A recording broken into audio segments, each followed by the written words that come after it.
seconds for the other bits of the stream to catch up, the Facebooks and the Twitters and the YouTubes and the like. What I'm doing is I'm down here tonight doing one of the regular moth surveys, and chose to do it tonight for various reasons. But one of the reasons is that tomorrow is the annual UK Moth Recorders meeting. And in normal years, that event would be held up in Birmingham, and hundreds of people interested in moths from all around the country would head up to Birmingham, get together to talk about moths, talk about insects, hear about the latest research and the latest work. This year, because of COVID and potential for restrictions to still be in place, though as it turns out they're not, that event's happening virtually. So I'll be attending it on a computer, and there's a lot of downsides to that. It's much nicer to go and meet your colleagues. It's much nicer to hear these things in person, I find. But one of the advantages is you can do a survey the night before. You can go and look for some moths the night before the event where people are going to be talking about moths. So we'll take that opportunity, which is good. And I'll briefly explain some of the methods we're using here. We'll have a look around the wood and see what a couple of the survey methods I'm using. See if anything's arrived at light yet, at any of the methods yet. May well not have done. Traps have only been on for about an hour now, so not a lot of time for stuff to arrive, and they will stay out all night, so we might not see anything just now, but I'll explain the methods and then we'll go and look at what we're doing, and then what I'll do is I'll probably hop on tomorrow at some point if we get anything and show people what sort of things we found. So I'm just going to turn the camera around so that we're now looking out into the woods or into the reserve. So let's say we're down here at Perivale Wood, little nature reserve in northwest London. A patch of ancient woodland, some meadows and paddocks around it. It's a grassland.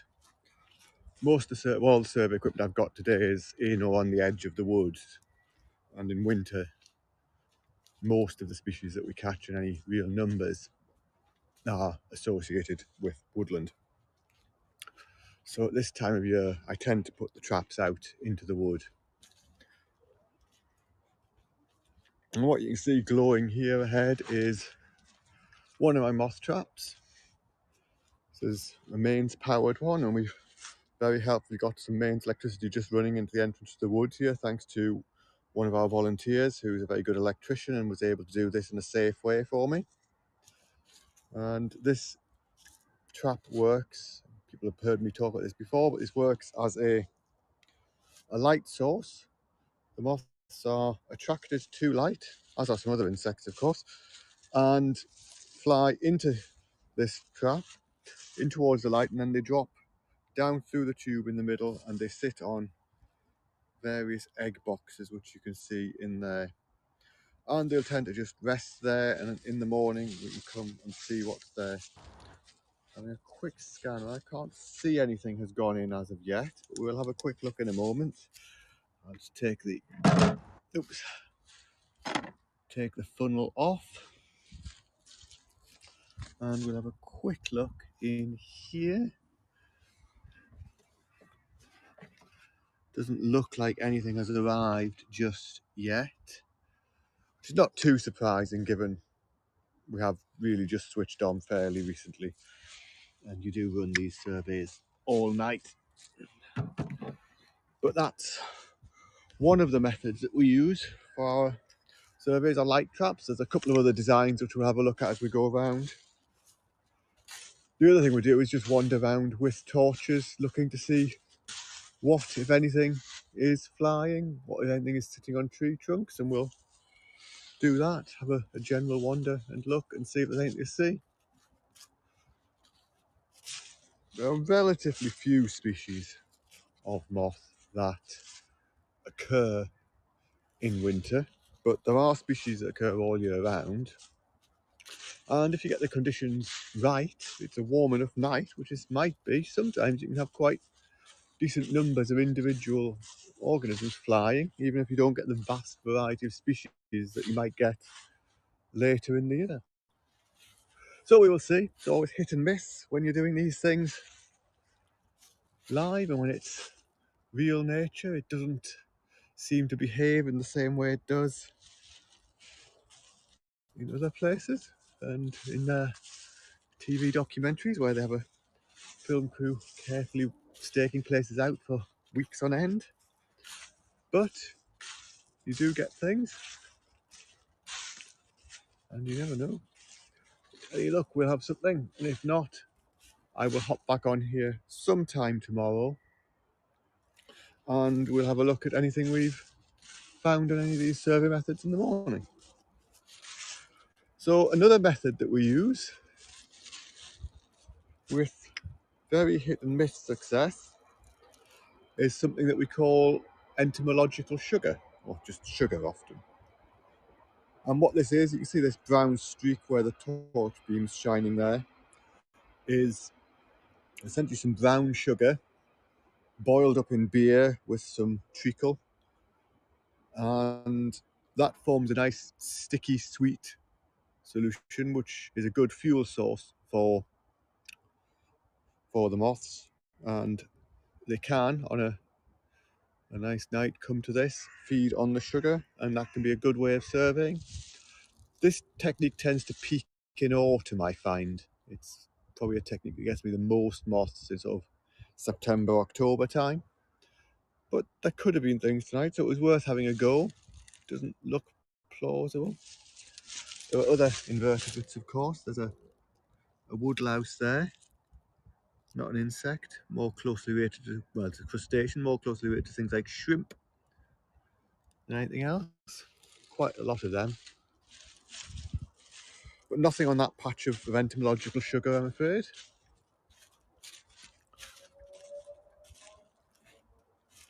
Just scanning the trees and branches as I go for anything sitting on them.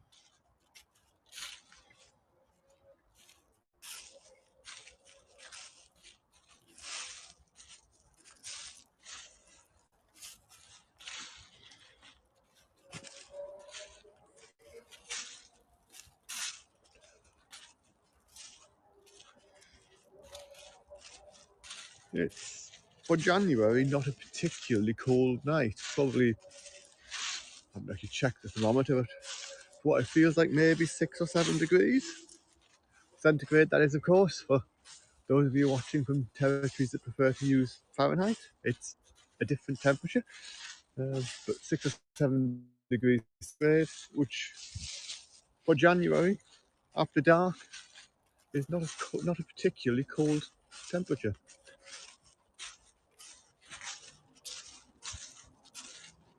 Let's go this way. So we'll go this way and have a look at another of the moth traps I've got out. The train you can hear there is a Central Line train on one of the above ground bits of the London Underground network.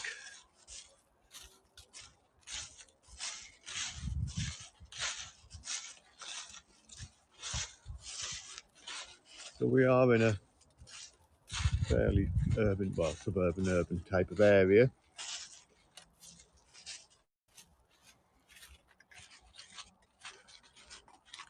And you can see glowing ahead, sort of bluish purple glow. You can also see a hut here, which is where our archaeologist bases herself and does her studies of the archaeology of the wood. A discussion for another time, perhaps. This is an LED based trap, a sort of improvised design made by the same helpful electrician member who put the mains power supply in. And very similar concept. The light attracts insects. They fly in, they sit on the egg boxes. We try not to spend too much time looking at this one when the lights are on, just for in case the UV is not as safe on the eyes as it's rated to be. So I won't go through this one actively whilst I'm here. I'm using the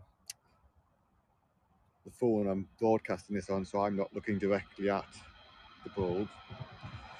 But on a quick glance, I can't see that anything's gone in there yet.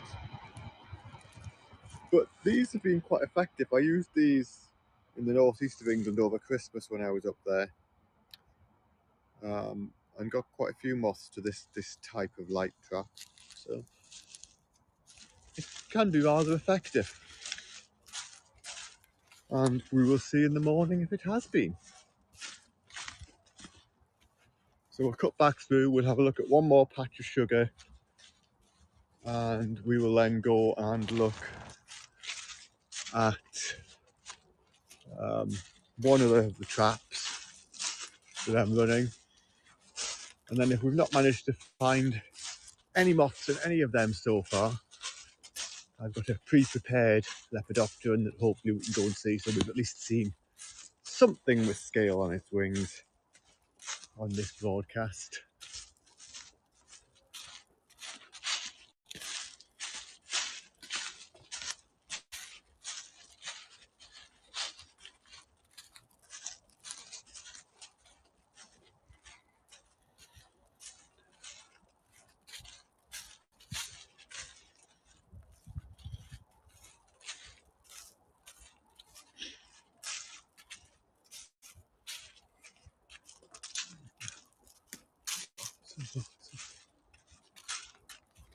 I'm surprised to have not seen anything on the wing, to be honest. It's warm enough for January that I would have thought at least a few things would have been flitting around. But nature does not always play ball, as we will demonstrate here with another little patch of the entomological sugar, the sticky, sugary stuff that we spread on this tree to see if it'll attract any insects. But as you can see, it hasn't. Scan the vegetation below just in case, but doesn't look like that's attracted anything yet either. Okay, well, we'll continue at pace, and we'll check out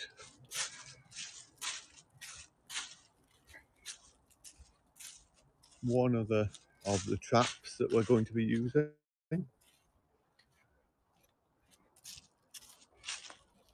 Oh, try to avoid tripping over.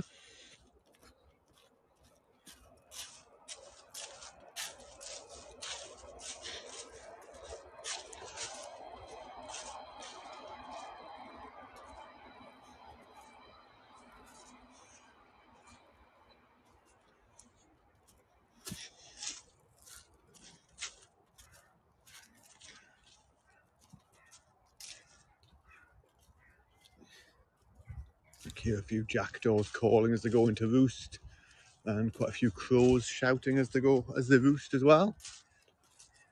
There's quite a large crow roost in this wood, and we do a survey of it every year where we set people up around the wood and count them out. Typically around 1,000 or so of the carrion crows going into the roost. I couldn't do the survey this year, but some colleagues did it, so I'm waiting to get the results from them so we know what we've had this year.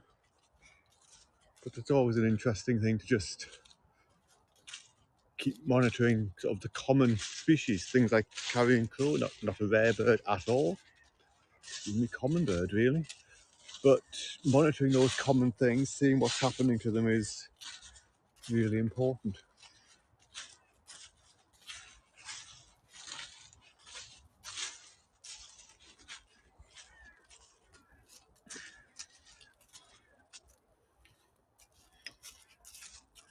Wandering further around the wood.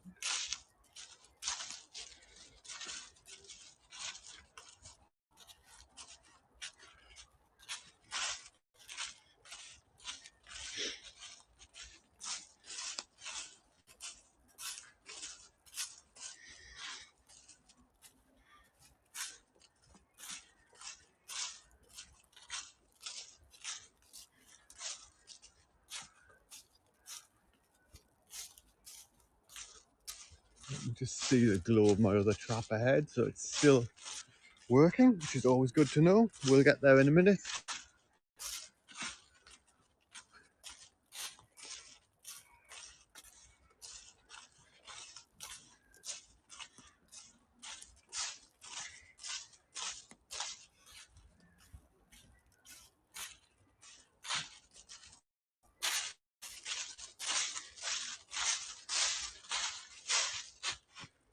The little insect flying, it's not a moth, and it's not going to settle down, so I'm not going to see what it is. Possibly a lacewing of some kind, but I wouldn't like to say for sure.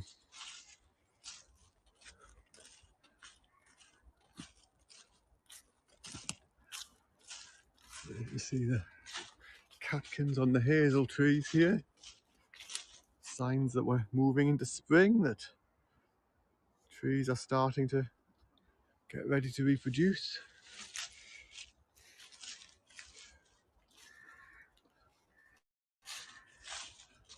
Not ideal to view things by torchlight, so we'll not spend long on the plants as we go through.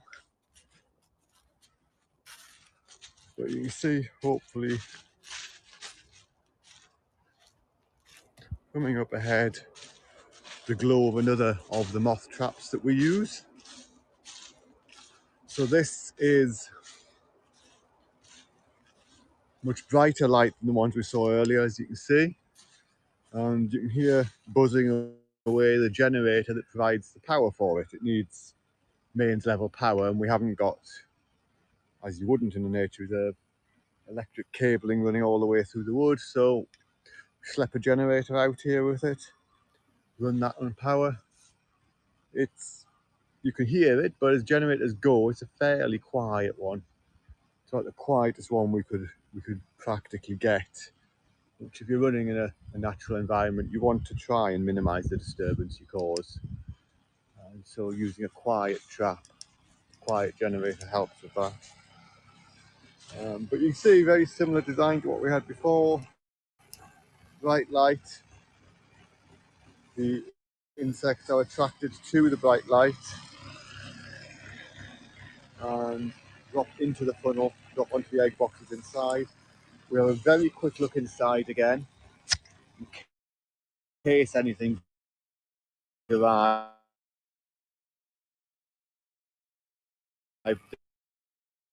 this early. You never know. I'm not going to go through the... Well, there's a fly walking around in there, not a moth, a fly of some kind. I'm not very good at fly identification, so I'm not even going to attempt to say what type it is. But no, I can't see anything's gone in there yet, so I'll come back in the morning and go through that. And as I say, if we get anything, I will hop back onto Haps and we'll have a look there. Anyway, we'll just wander a bit further through the woods, see if anything else is flying, and if not, I've at least got a backup we can have a look at. Assuming it hasn't flown away today. Always dangerous with wildlife. Sometimes they don't do what you want.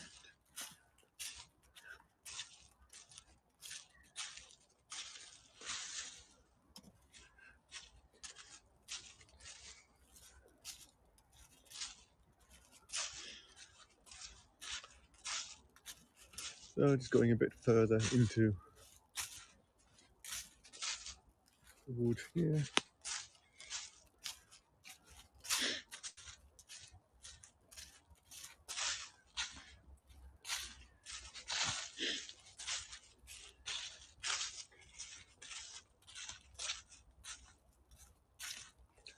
And we did have a look at this just before Christmas on this channel, but just so we've got an insect to look at the end of the day, you can hopefully make out sitting on the tree trunk there a very well camouflaged shape. Looks perhaps a bit like a bit of broken leaf or similar, and that is a hibernating comma butterfly. Just try and do something with the torch.